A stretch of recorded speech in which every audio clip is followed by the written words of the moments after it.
Hello, and thanks for joining me. Road trip day. So we're off up north.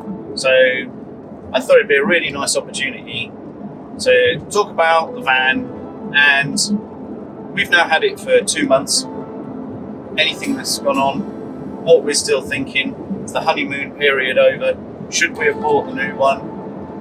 Is this actually any good or not?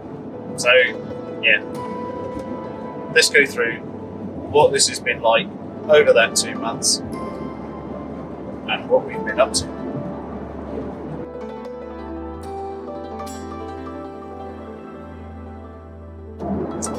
So shall we start with the negatives? And there's been a few. So let's not, this is not the dream relationship that you always think it's going to be. This is just automotive life, I think. So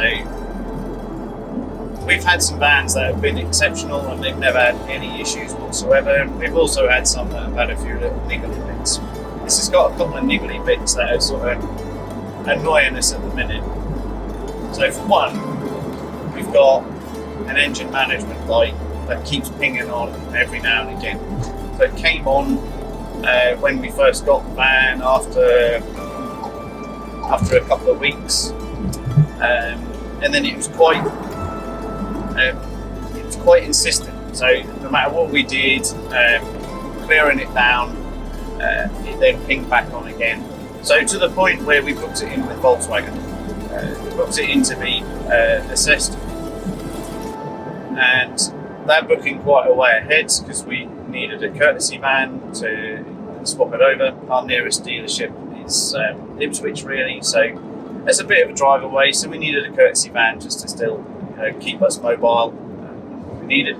So that needed to be planned quite ahead, so they're booking in advance. Fair enough. We made a booking that was probably about 2 or 3 weeks away, and the fault disappeared after about 5-6 days of being cleared down, coming back on, cleared down, coming back on. It's a sensor issue. Then it disappeared. And it disappeared until yesterday. So it's been about 6 weeks since it's been on, or thereabouts. About 5 actually. So about 5 weeks since the fault appeared. And yesterday, randomly, after I was thinking, oh, it's behaving itself, this is all good. Yeah, it's popped back on again. It was on for about 20 minutes of a bit of a journey into town, drove around, did a couple of cycles, and then it's disappeared again. Don't know. Just not on today, which is good because it's really annoying. So ultimately, I think it's going to have to go into VW, which, like I say, is annoying. But yeah, that is what it is, isn't it? It's a sensor fault. Sometimes the sensor works okay, other times not so much. So yeah, ultimately we're going to have to take it. So that's one little gremlin. We are living with that little gremlin. So the other little gremlin is we've got a rattle from in here somewhere, and that rattle I think is coming from the tailgate. So we've had to adjust the tailgate, and that's made it better. Harder to close, but it has made it better because it's keeping it now tight. And then the rattle disappeared for ages. There's no wiring rattling around, everything's taped in and it's got foam around it, so we're all good in that respect. So it's really difficult to track it down, to the point where I think we're going to have somebody sitting in the back of the van to try and pinpoint where this rattle is, because it's not all the time. It's only on certain bits, and then it has like a little tap. So we've got that. That's annoying. Other negatives of a 6.1. So there's not very many, to be fair. We're doing all the pessimistic negative bits to start with. So yeah, the fact it has no dead pedal on the clutch or for your clutch foot is still really frustrating.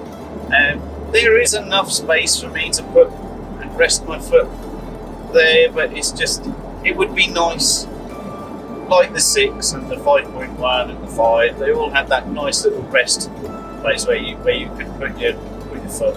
That is frustrating that Volkswagen decided, obviously within the scope of the van, that they couldn't squeeze that in, they couldn't put a little something there. I believe it's to do with the power steering. So the 6.1 has got electric power steering, so I think that's a positive. So this is a really, really good thing. I love the steering on a 6.1. If we could put the steering from this onto a 5.1, I think you've got the ultimate van. But these, for that very reason, that electric power steering makes these drive awesome. So if you've never driven a 6.1 and you turn around and go, no, I don't want a 6.1, oh, it's new, it's this, it's complex, it's that, it's the other, then yeah, I get you, but they drive better. So just like certain other videos go on and on and on about how the new one drives better than what the 6.1 does, the 6.1 does actually drive better than all the others. And it's the steering that makes all that difference. So the steering on the 6.1 is just far superior, and that changes the whole driving experience. So that is a positive, but the negative of that is that we lose the deck pedal for your left foot. So yeah, that's another sort of negative as such. So other negatives with the van that we've had have been very, very few. So it's those 3 major points really. The rest of it, I think, it is a great van. We absolutely love it. The colour's really grown on me. I really like that. So I think let's do the positives. So 6.1 positives as to why I still think it was the right decision above the new T7. So I'm still glad we didn't buy one, and no one is going to convince me that it's going to be better. But they will try and convince you that they drive better, and they're absolutely like, oh, it drives so much better, it drives so much better, oh, the Ford is so much better. It's personal taste at the end of the day, and I don't think they do drive better. So, and I tell you what qualifies me to say that. I worked 16 years in motorsport. I have driven a lot of cars, and that's everything from old cars from the 1900s, where like the first automobiles, all the way up to modern supercars. So I think we've got a pretty good handle on what actually drives really nice. We've had a lot of cars over the years, some really quite nice, spunky cars, and then we've had some, some normal family cars in between, and a lot of vans. So, just as much as any motoring journalist will turn around and tell you, oh, this is the best thing since sliced bread, what qualifies them? Well, they've tried a lot of vans, and so are the other people on the video that are trying to tell you that the new Transporter drives better than anything else. Not from my point of view. And I just don't think it is as great as what they're saying it is. The difference is so marginal if it is slightly better. By the time you improve the suspension on a 6.1, I think you've mitigated all the difference anyway. So, no. The other thing with the new Transporter, I think when you push them hard, if you are in a situation where you've got to do quite a quick reaction to a change of direction at speed, I don't think they're any good. I think they're actually, they don't inspire you with confidence. They didn't inspire me with confidence. See how it hustles down the road.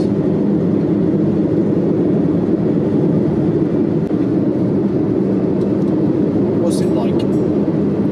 What's it like through the sweeping bends? Oh, it's wallowy. The electric steering, it's not a sporty van, I can tell you that right now. It feels lively. Yeah, we're not pushing that hard, and I really do. It's not. It doesn't give you the greatest of confidence, I'd say, if you were ragging on. But yeah, it's okay. It's like any. Oh, I didn't like the change of direction over that one. It doesn't have the finesse to hustle hard. Oh, brakes are good. Brakes are good. I do like that. It shed some speed then. You're not going to drive it like, well, I hope you don't drive it like that. It felt very light on the back. Definitely felt like if you were really pushing on hard, you could get yourself into a bit of trouble with a bit of lift-off oversteer. I'm sure the computers would come and interfere and gather you all up and make it right, but you know, so I don't think they're as good as a driving vehicle as what they're being sold to you as. But that aside, are we glad we didn't get one? Yeah, we really are, because I just think the quality of them is really substandard. And others will be the first to admit that the quality is bad. So even though we've had a few niggly issues on this, and I've been really honest, yes, we've had to adjust the tailgate because I didn't think the tailgate was catching properly. So they've adjusted it to make it easy to shut, but then that's creating a little bit of a tolerance on the catch. So it's letting the tailgate shunt backwards and forwards just a little bit. So it's creating a bit of a noise. Not every time you go over a bump, but most times. So that's why I've adjusted it. Well, the new one's suffering from loads of remnants that you're not going to be able to fix. Paint defects, panel gaps, poor quality components in lots of areas that really shouldn't be happening. Even though it's a Ford, you don't, whether regardless it's a Ford or a Volkswagen, I don't think you should be accepting that kind of quality. So we've said it before, I think we really wanted to like the new one, but there was just too many things that were going to stop us from we've picked up a rattle. We have gone and picked some stuff up, so we're now on the return leg, so you can hear stuff rattling away in the background. It's picked up. We're going to show you that probably in the next video, because that's quite an interesting little thing. So it's very van related, so it's going to be a good one. So yeah, what else we got that we can sort of like the pros and the cons of this particular van? I definitely think there's more pros than what there is cons. I'm still really happy with the purchase. It's doing really good economy. We've done some longer trips with it now, and we're getting in excess of, well, just about 40, just over 40 miles to the gallon on a run. That's brilliant. You know, that's better economy than what we had out of the other one, our other 6.1. So I think that was getting 36, 38. This is definitely getting high 30s, early 40s. So certainly an improvement. And I think a lot of that is down to the gearbox. This gearbox is superb. If you've not tried a DSG, I highly recommend that you do. The DSG gearbox, I mean, we've had cars with DSGs, and then we've got an Audi with the S-Tronic system, which is very similar to what this is. Same gearbox, really. They are absolutely awesome. There's a couple of things to bear in mind with the DSG. So when somebody tells you that the new Transporter has got a smoother gearbox, yeah, it has. Because it's an old gearbox. The new one has got older tech than the old one. So I know that makes absolutely no sense whatsoever. So why has the new van got what is effectively backwards technology? Don't know. You'll have to ask Volkswagen. I can't work it out. Why they've done that, I don't know. But it's a Ford thing. Ford don't have very good gearboxes. They've never had a great gearbox. The CVT was an absolutely pitiful thing. But anyway, the new gearbox that they've got is, I believe, I can't remember now, from the one that we tried, I think it's an 8-speed. So it's an 8-speed, old school torque converter gearbox. And I think on some of the very high weight ratings on the new Transporter, if it ever gets that option, but definitely on the Transit. They've even got an option with a 10-speed gearbox. That seems ludicrous. I know what they're trying to do. They're trying to keep it in the really narrow torque band that engine has. So DSG, absolutely brilliant. It is a version of like a robotised manual, like what we've said before. So it's got 2 clutches, basically 2 gearboxes, odd numbered gears, even numbered gears, and it seamlessly switches between the 2, which is why it's so fast at changing gear, because the next gear is always ready. And it is like the best version of an automated manual you're going to get. DSG is superb, with the only exception, I think, that somebody's gone a little bit further and polished it even more, and that was Porsche. So Porsche's PDK box is just a marvel. It is just the best automated manual gearbox that you're going to get. Fantastic thing. But obviously we've got DSG, and I absolutely love it. It is a fantastic thing. So well worth it. If you've never tried one before, you really should. It's a fantastic gearbox. So we got a 204, which you'll probably remember from previous videos. It's a great engine, really super flexy, got loads of power. It's a joy to drive, an absolute pleasure. In fact, to be fair, it's spoiling me on stuff that I used to like before, you know, like the 150s and stuff, and 140s on the earlier vans. I always used to think they were quick enough. It's not until you drive one of these that you realise how good these actually are. The later bi-turbo engines are absolutely fantastic. And I think I would now struggle to have anything else full time than this. It really does spoil you. We tried the 170 Auto. It's not a patch on this. And we've also I had access to try like the 150s as well. They are nowhere near as quick as what this thing is. There is no doubt in my mind that the 204 would absolutely wipe the floor with anything the new Transporter's got to offer. Like I said, we tried the 170 engine. It's not that great. I think that what happens is it's got marginally more torque, and I can't prove that on figures because we've not actually seen the torque graph of it.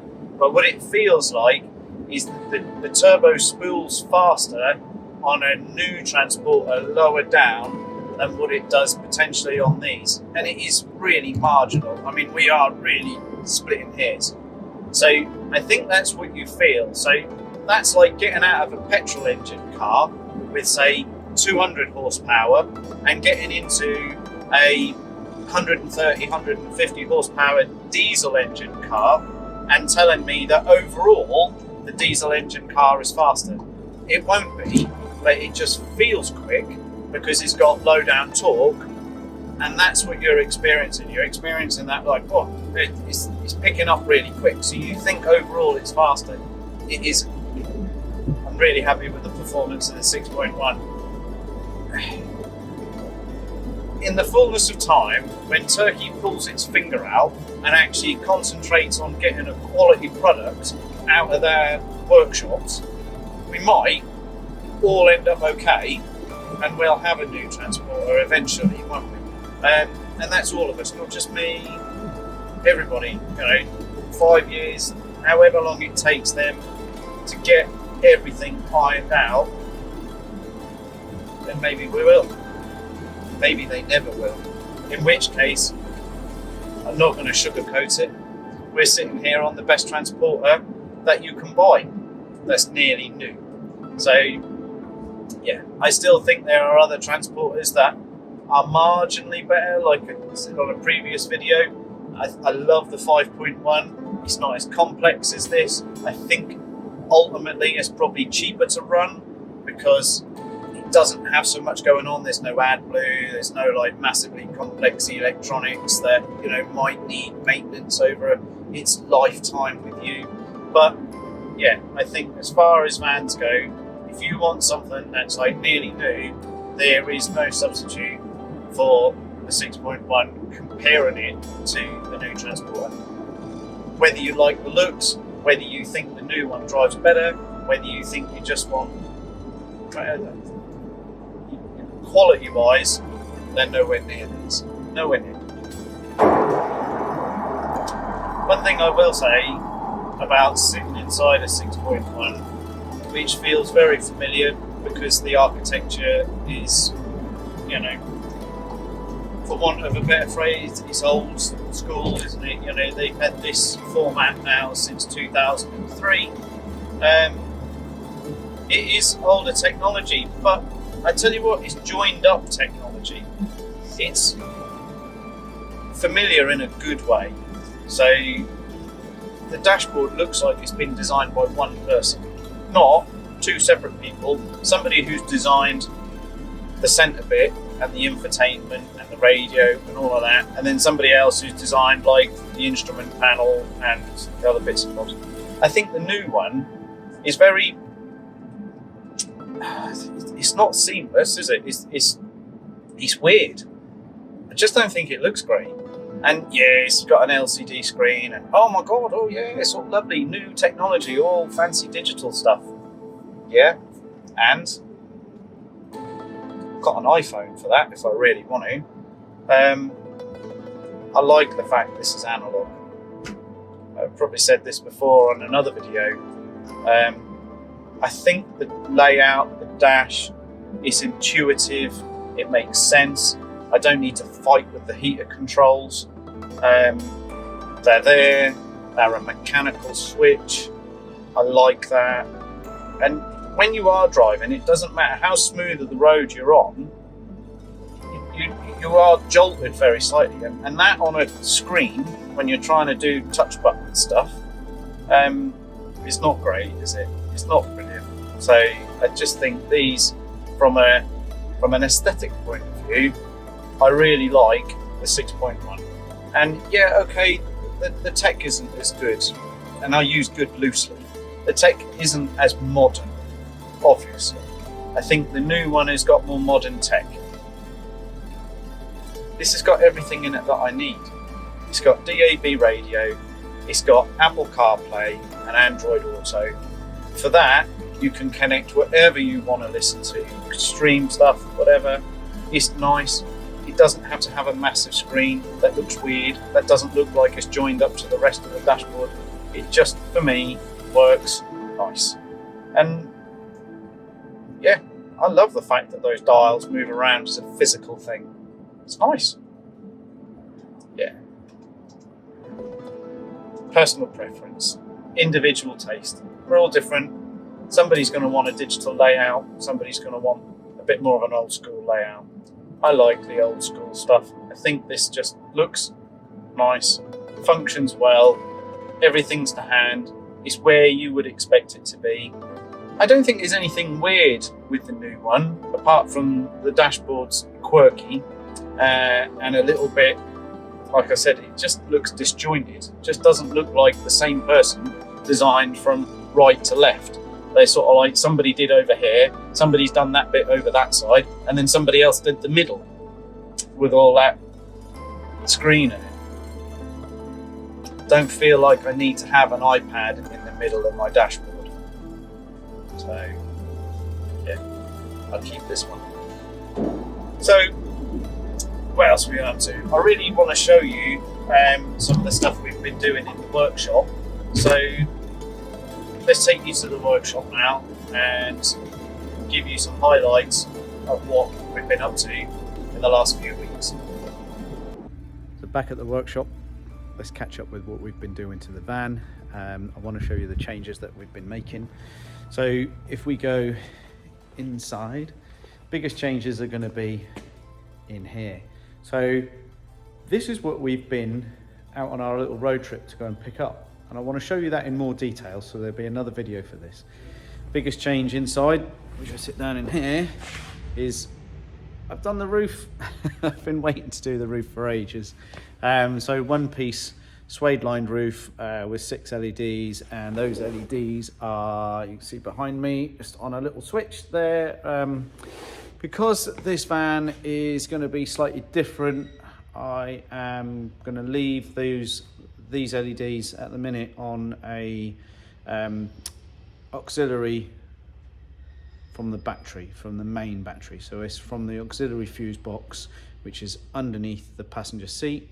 We've tapped into that 'cause it's got a permanent feed on there, so it doesn't run through the BCM, so it's not going to turn itself off when you don't want it to. So when I operate that little switch, as you see, they are either on or off at my demand. So that works much better for us. So we've been doing that. And also, which I haven't shown you, is the floor. So we'll spin the camera around and we'll do some more detailed bits of this, and I'll show you the flooring. Yeah, so we've got the flooring in. So this is our ship deck style, but in a really lovely sort of light grey shade with the dark design strips in it. You'll note we've also spun the seat round, so we've got Moby frame swivel on the passenger seat. Really like those swivels, they're really nice quality, and they don't rattle. Really good, so really happy with that. And yeah, like I say, floors in, combi thresholds are on, which you can see over here, so they're all in. And then yeah, we've got this really nice Hexa combi bed. It's just and there's got really lovely hinges all in there, really nice fittings. Yeah, it's a top-notch bit of kit. So it's starting to come together, isn't it? Really liking it. Love the floor. That's a new colour for us. Normally we're sort of like the oaks, various different shades of oaks we can do, and obviously walnut we've done as well, and some of the darker colours, but that's really nice. Very reminiscent of our first van that we built many moons ago in terms of like the colour scheme. So like I say, everything goes round in cycles, doesn't it? So yeah, really pleased with how this is looking.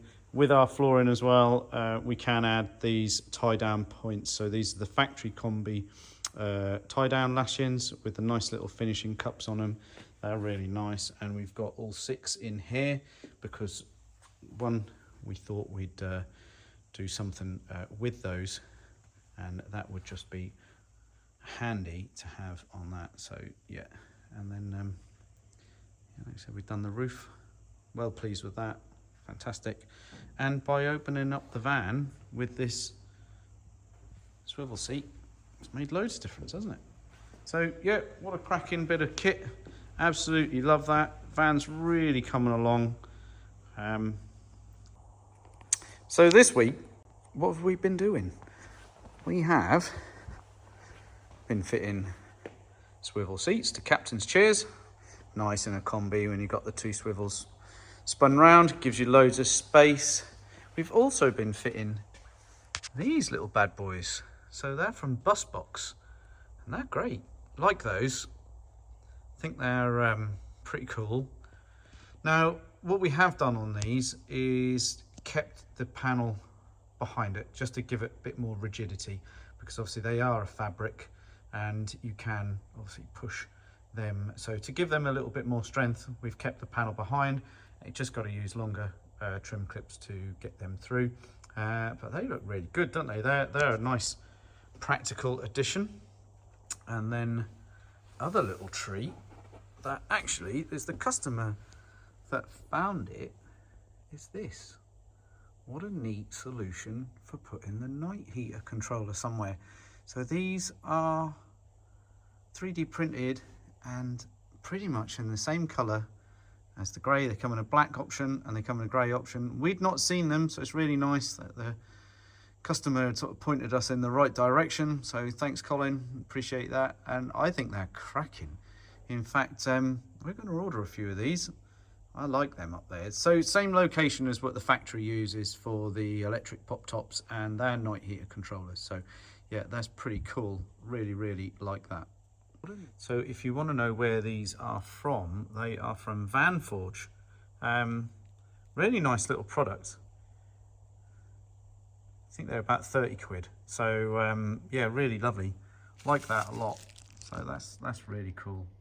Looks very OE, which we're a big fan of here. So love that. That's absolutely fantastic. You can get them direct from VanForge, but if you don't fancy fitting it, then do get in touch and we'll fit them for you if you're local. So we've also done solar panels as well, as you can see on here. This is a really nice 200 watt semi-flexi panel on this Skyline Aurora roof. That's really cool, coupled with a Victron MPPT controller. That's going to be really nice. Pick up some sun even when it's cloudy, you'll still get something out of these. They're a really good panel, and of course it's just topping up your leisure battery, which is brilliant. Oh, so this is pretty cool. It's just literally turned up. This is going to be our portable power solution. And they look really good. Let's get the thing opened up.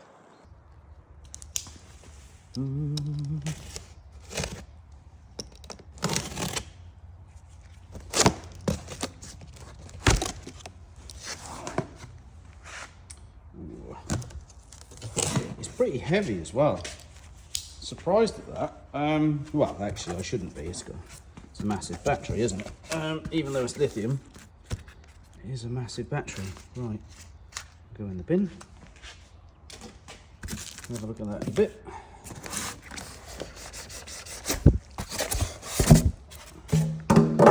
It looks mega. I do think I'm going to need 2 hands to get it out of the box. So let's get it out. So as you can see, we were right in the middle of about to fit a night heater, but I've got massively distracted by this cool bit of kit that's just arrived. So there's quite a few power packs, portable power stations that are available online. And some of them really range in price and functionality, but this is from DJI. So if you're aware of DJI, you see DJI right there.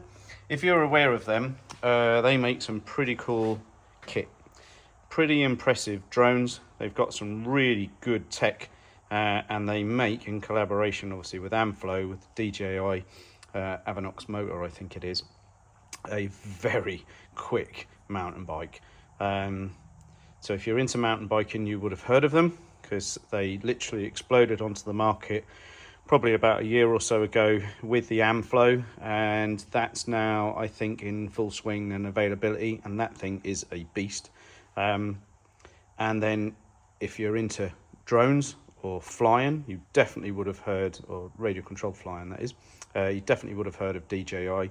They make a lot of really cool drones, from mini drones up to professional grade sort of camera drones, that kind of thing. They are a very cool company. So yeah, we got this. It was on really good offer. It's 3,000 watt inverter, so that's going to power everything that we're going to want it to do. So that's induction cookers, that's big coffee machines, and everything else in between. Charging stuff for my hobby, charging my mountain bike. This will do all of that. And although I did say it is relatively heavy, it's a heavy thing, but its footprint is actually quite small. So it is portable. You know, you do have to remember the fact that it's got a really big lithium ion battery in it. I can't remember what the actual spec of it is now, how big that battery is. But compared to some of the others that are on the market, this was 950 quid on offer from a DJI authorized reseller, and or retailer, whatever you want to call it. So yeah, we got it from them, and I think it's wicked. So I really want to get this working hard out the back of the van, charging up the bike, charging up my batteries. This is going to be really cool, and then I want to get it and try the induction cooker on it and the coffee machine. Yeah, for those who haven't seen, we'll just have a wander. I'll show you coffee machine that we've got. So this is our Sage coffee machine. It's a pretty cool bit of kit, and they do draw a reasonable amount of power, but they do make an awesome cup of coffee. Obviously it's bean to cup, so it's a proper cup of coffee. So if you're into coffee and you like a nice coffee, then that's the sort of thing that you're going to have. So this will run that absolute doddle. So yeah, I haven't turned it on yet.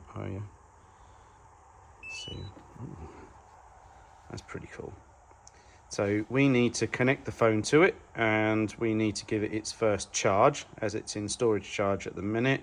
And yeah, we can go from there. So it's got 4 240 sockets, outlets, and it's got 4 USB-Cs, 4 USB-As, and then what looks like some pretty funky, what's going to be sort of quite high output connectors for charging batteries up really fast. So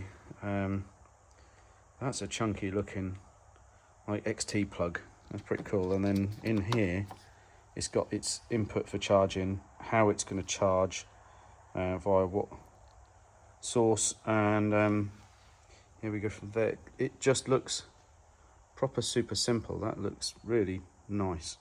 So yeah, let's get this charged up, let's get it connected to the phone, and then we'll start using it and seeing what we got. So here we go, it's charging up at the minute. Putting in nearly 1,000 watts from just the mains charger. Telling me it's got about 58 minutes left to go before that's fully charged. Yeah, I was thinking this is represents really good value, I think, for a 3,000 watt power pack, when you've got others on the market that are well in excess of twice the price. Yes, we're going to have to make up some adapters for these, but we can probably get those plugs and turn them into a 12-volt output or something like that.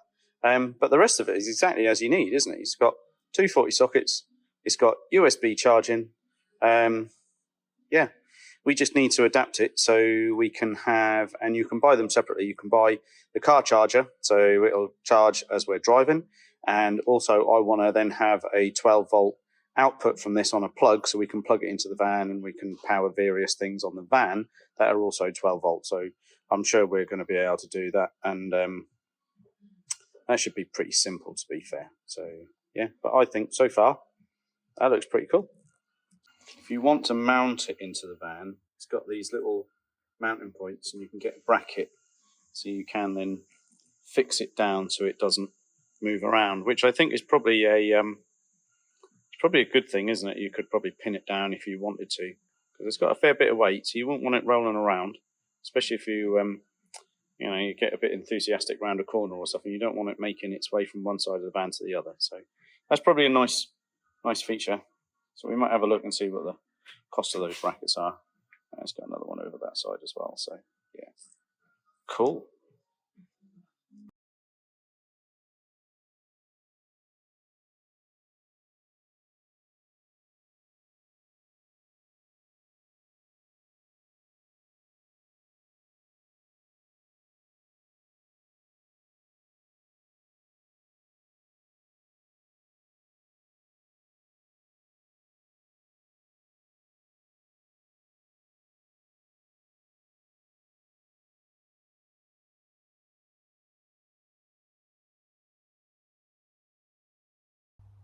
So thanks for joining me on this little update. Just watching the journey of the little van progress, really. It'll probably change, no doubt, again. This is a customer setup for the van, so yeah, it's nice to try these things. We like to try before we'll then end up selling them or marketing them or doing anything else like that. So it's nice to have first-hand experience of how everything works and goes together, and its longevity of what we think it's going to be like, and of course its functionality as well. We do like to make sure we tested everything. So yeah, this is in our van for a little while we're waiting for the customer van to come in, and then that'll get swapped over and put into this, and then we might develop something like this with Andy, so we can have that flexi combi setup without having to go full on camper van. So it could be a nice alternative. Let me know your thoughts on that one. because you don't necessarily need a full camper setup if you're going to go down the portable power route. If you're going to go full on camper setup, always a big fan of doing a built-in system. So what I mean by that is obviously built-in, so built-in leisure electrics, built-in battery, built-in solar, all of those things rather than a portable unit. But if you've got something similar to like our van is looking now, so a day van, a combi, something like that, and you want portable power, it could be the way to go. So this setup is going to get you a really good flexi camper van without having to go to, one, all the expense of building a full-on camper, two, having it permanently as a camper van. This is a lovely removable setup, and coupled with portable power like a Clayton, like a Blue Yeti, like the DJI units, like what's the other one, Jackery, all of those portable power stations will run induction hobs, they'll run portable fridges, so you can have all of that in this. And then when you need to, you can take it back out again, and it's a full-on van, isn't it? So if you do need your van for work, you might want to consider a setup like this. So you can take those bits out, put all your bits and bobs back in. So Duncan had a measure of this, and he said the small drawer is perfect for Festool boxes. So if you're a carpenter, or if you're a mobile and that sort of thing, and you use something similar to like the Festool boxes, then they fit in this small drawer apparently. So yeah, really good. So yeah, it's another alternative, isn't it? And what we like is choice. So a lot of choice gives a lot of people good flexibility to go out and do camping, and that's what it's all about. We all want to go out and enjoy ourselves with the vans that we've got, and whatever setup works. So that's great. So thanks very much for joining us. We do appreciate it. Do give the channel a subscribe if you don't already, and obviously if you've enjoyed the video, do give us a thumbs up. That's very much appreciated, and we look forward to seeing you in the next one. But in the meantime, do take care, and we'll see you soon. See you later.